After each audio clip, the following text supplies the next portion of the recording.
here is a very simple example of using a Big Mac in a social setting.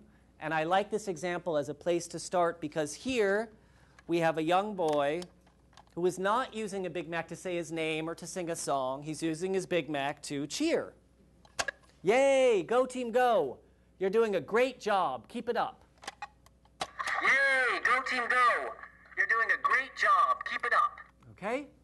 Right? This, for me, is what's really key about this example. He is surrounded by crazy, screaming sports fans, right? Crazy, screaming sports fans. And when his team does a bad job, if he did this, yay, go team go. You're doing a great job. Keep it up. Right? It wouldn't be good because he'd be surrounded by people who are being quiet, right? But this is, so he uses this example to show everyone that cognitively he is understanding when it's appropriate to cheer, okay? Or perhaps he uses this and he makes a joke. Who knows, okay? But he can demonstrate, even with a very simple communication device, his understanding of the social setting.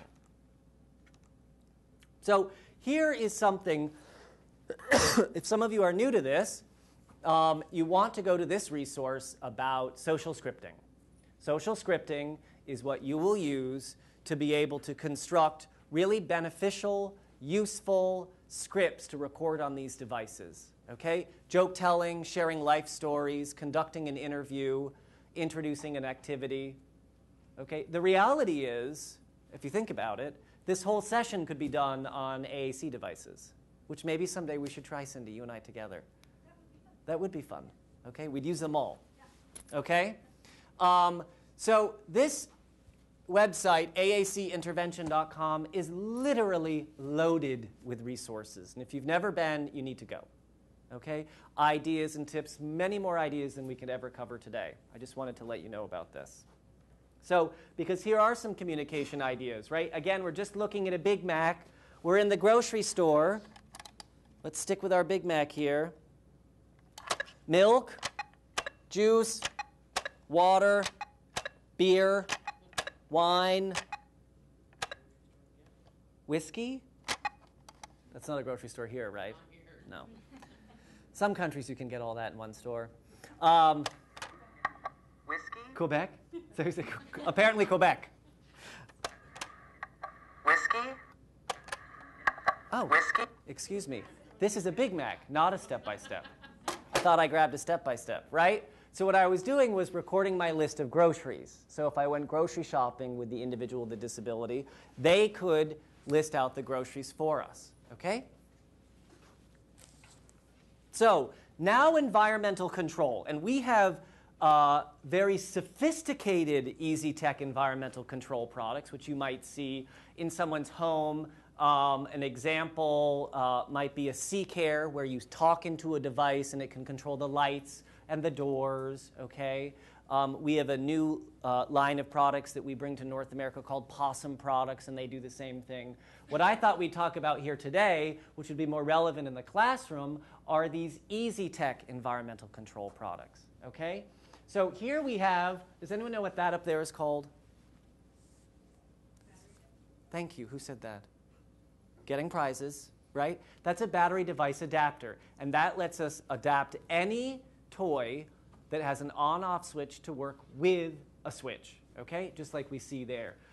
Over to the right is we have a new device that we're very excited about. Well, it's not new. The PowerLink has been around for over a decade, and it lets you control any appliance, and we're going to do some cool things, I hope, in the classroom. This is a new version that just came out, and all of us who have used the PowerLink for a long time are very excited about it, and it's one of our missions is now to always try and produce assistive technology that is aesthetically beautiful, that has a design sense, right? Because we want to be designing for the consumer tastes, right? For iPod users, for iPhone users, right? And so this is a new one called the PowerLink, and you can see it reflects that. So as we continue to develop new products, I think the Talking Bricks is another great example. We're really keeping an eye on design. So battery system, switch, right? You need that battery device adapter, and then you need an object to control, in this case, a tape recorder.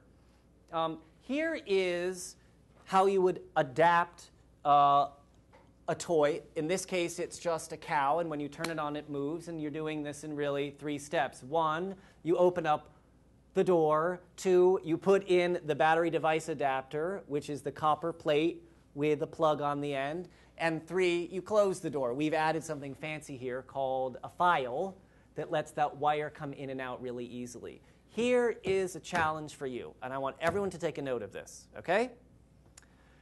If you will take a video of adapting a toy in your classroom, I will send you 25 battery device adapters for free.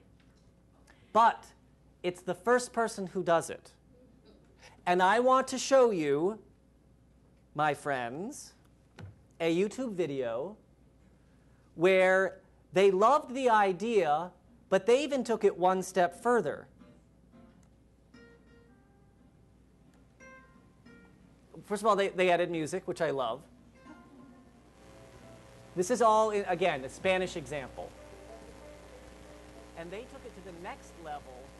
Even though I sent them the battery device adapters, they went as far as to hardwire.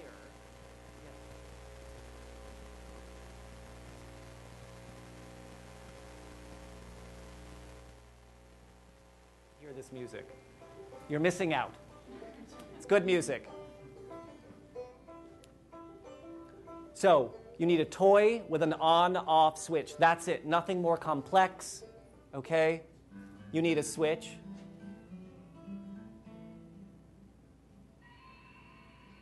This is what it did. And they opened it up and they soldered this to make it a permanent adaptation.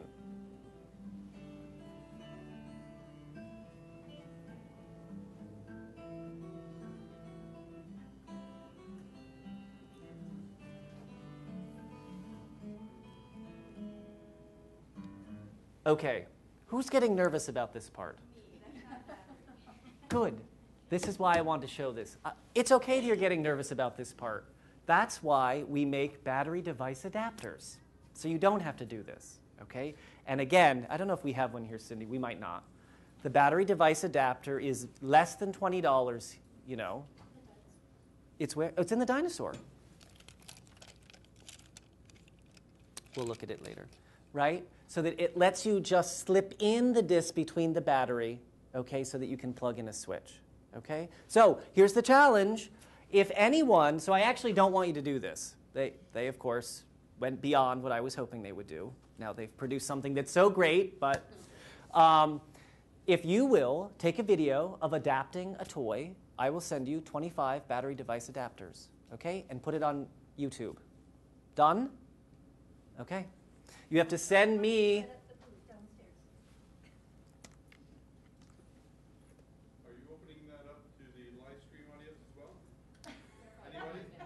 Sure, hurry. I just realized how cool that is.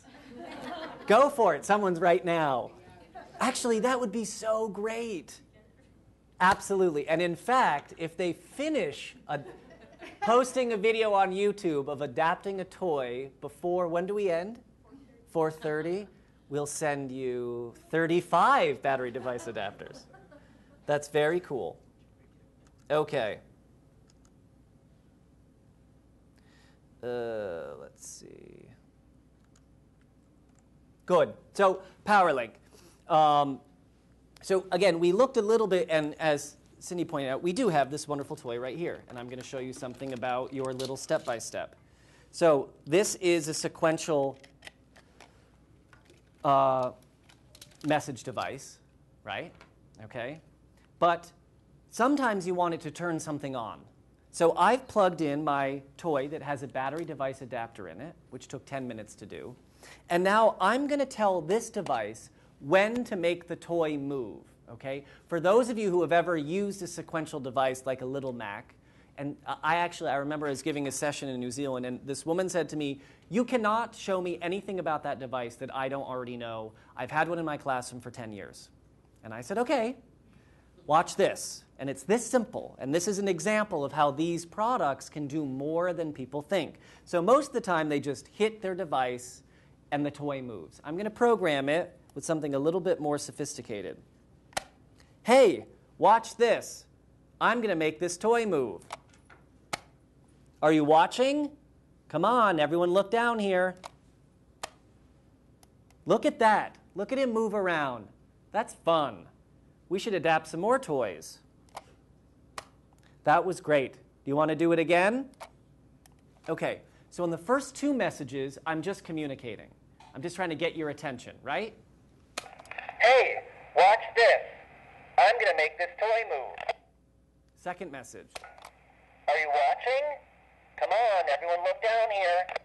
This is an old Little Mac. The new ones sound better.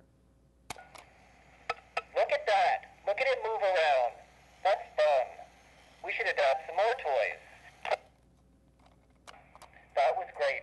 Do you want to do it again? Everyone see what happened? Okay, so what's that? How'd I do it? Do you have a Little Mac or a step? Yeah. It's step by step is really what we're doing. How I did it is I hit the record button again while I was recording the message. And it tells the device to send a message out to the toy appliance jack, okay? It's okay if you've seen one of these for 10 years. Nobody knows how to do this. It's so simple and it's so powerful because now it's just not toy on, toy off, talking at the same time, right? Now it truly is sequential control. And in this case, this is being used as an environmental control tool because I'm turning on the toy when I want to, okay? So again, absolutely. Is this new to you too? Yeah, you can do that one again. Cool. I suspect you've used a step-by-step a lot, right? Yeah. Okay, here we go. Record on. So, just a message. Just a message. Now when I record, I'm going to hit the record button just once. It turns the light green for a second, and now we've told the device on this message the toy will move. Now just a message. Here we go. Just a message. Just a message. Now when I record, I'm going to hit the record button just once. It turns the light green for a second, and now we've told the device on this message the toy will move. Okay? Now, like this, once you realize you can do this, then you can do tenfold of what you've ever done in the classroom, right? I mean, you can keep going. And we'll look at some examples. What's that? Recipe. Exactly. In fact, we will do this. Now you just don't turn on the blender when you hit the switch. You add all of the messages in, and then you tell the device to turn the blender on, right? Good. This is what I wanted to have happen. This is functionality, right? But it really only comes out when you connect these devices, right? We all use these things in isolation. And this is what I really recognized is seeing the remarkable nature when people use these together. So here's an example of, and we'll get on to more of them in just a moment. Here's a typical example of how you might use, this is the old PowerLink. The wonderful, tried and true older PowerLink, okay? And here we're using a switch to turn on a fan or a switch to turn on music with the PowerLink so that this individual can have turn-taking, can have control. He can use this for self-regulation. Here for making a choice. Okay, do you want to turn on the blender to have a drink or popcorn? And we're going to do something here too. And then finally, we also develop content and curriculum. And what we're looking at today are content and curriculum that are really from the ideas around the world. But I want people to know that, in the US, we develop all of these tools that are being utilized in US schools, some of which do come up here. Some of you might be aware of Meville to Weeville, which is a fantastic program. There is a new program that is on the table down here in the exhibit hall, which is a math curriculum, and it's called Equals. And we're working with Bridges right now to understand if it would make sense to bring up to Canada. It's absolutely incredible. It has filled a very clear need to help our kids participate in math curriculum. Is math curriculum something that you struggle with? A little bit? Yeah. Okay, well, take a look at it. It's downstairs. So